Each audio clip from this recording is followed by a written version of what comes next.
Hey guys, in the last video I talked about the best ways to invest $1,000. If you haven't checked it out, I suggest checking it out. It's just me walking through, talking the whole entire time, just exactly like this one. But in this one, I just wanted to talk about living paycheck to paycheck. It's one of the most stressful ways to live. You get paid, and the money disappears, and then you're just waiting for the next check to survive. I mean, we all know what paycheck to paycheck is, but the crazy part is, it doesn't matter if you make 30K, if you make 90K, 150K. A lot of people are stuck in the same cycle, believe it or not. So today I just wanted to break down how to finally stop living paycheck to paycheck in 2026. Not extreme budgeting, not unrealistic advice, calm steps that will actually work throughout your life.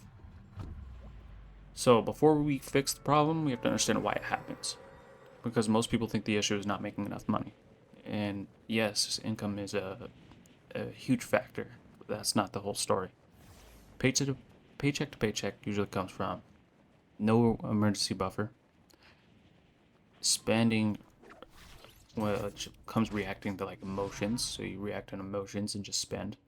Bills that slowly increase over time, and no system. Honestly, life being expensive in 2026, it's super expensive at the moment. So I mean, the goal is to try to do the best you can, right? So don't blame yourself. It's just trying to understand the cycle so you can break it. So this is the part that I think nobody likes, but it's the part that changes everything. You need to know how much you actually bring home, how much your fixed bills costs are. So I call it your monthly net. How much you spend without thinking. Like I said, most people don't have a money problem. They have a visibility problem. When you see your real numbers, you stop guessing. When you stop guessing, you stop stressing. So that's the first step to escaping the cycle. A 30-day buffer means you're living on last month's money, not this month's. Even if you start with 50, then $100, then $200, you're slowly creating breathing room. The buffer is what stops.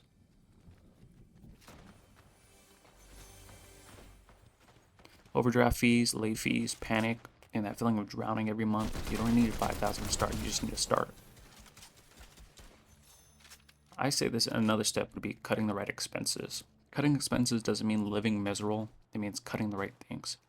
Subscriptions you forgot about, overpriced phone plans, insurance you haven't shopped around, food delivery, random impulse buys. Most people can free up $100 to $300 a month without touching anything that matters. This isn't about deprivation, it's about optimization. Automation is the cheat code. When your bills, savings, and investments happen automatically, you stop forgetting, you stop overspending, you stop stressing. Automation removes the emotional part of money. It turns chaos into a system, even if it's $20 a week, automate it. And increase your income. I mean, you can only cut so much, but you can always learn more. And in 2026, there are more ways to ever increase your income.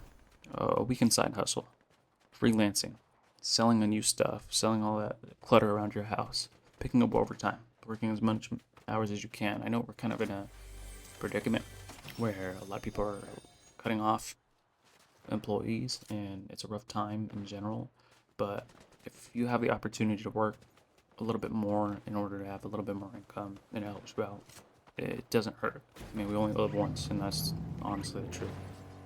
So, and most people don't realize that one extra $200, $400 a month is enough to break the paycheck to paycheck cycle forever.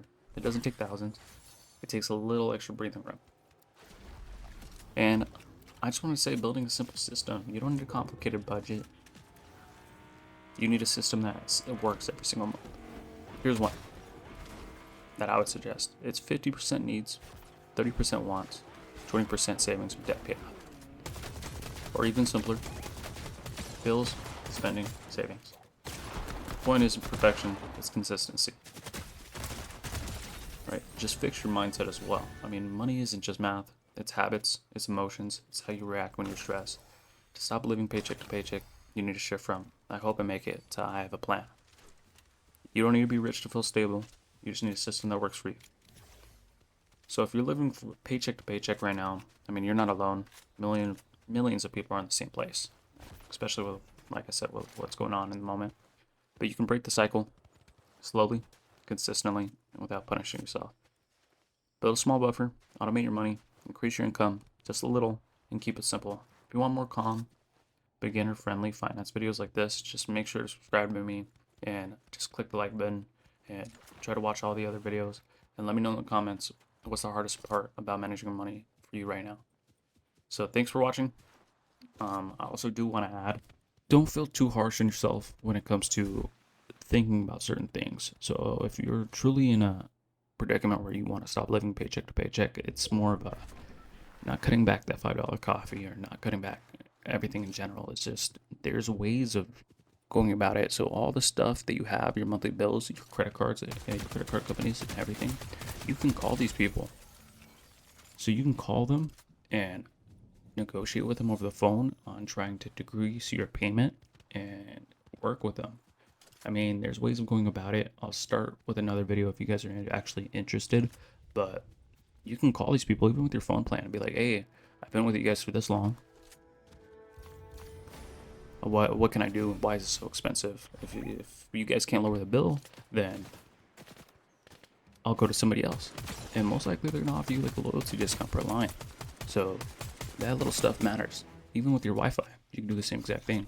Go switch to somebody else. Right? I know it's not a bunch of money, but it's money that saves up, like it frees up. So if you shop your insurance on your cars, right, instead of paying 300, 400, or if you look for an actual, just dealing with it at the moment, you can save $200, $300 in insurance alone. There's a lot of ways of going about things. It's saving on interest too. So if you tell a credit card company, let's say your minimum payment is like $67, or like let's say it's 85 or 150, depending on how much that limit is, like how much you have on it, you can call that company and be like, hey, I'm not able to meet the requirements on this. I need to file a financial hardship. I don't know if you would go that route, but there's ways of going about it and actually fixing what you're in at the moment. So don't be too hard on yourself. I mean, it's just taking a little preparation and just doing some research and taking that next step and actually doing it. Don't be shy. I mean, this is your life, and this is the life you live. I mean, you only have one moment or one life. So I suggest doing the best you can in order to progress. All right, guys, I appreciate you guys for listening. If you guys did listen this far, thank you.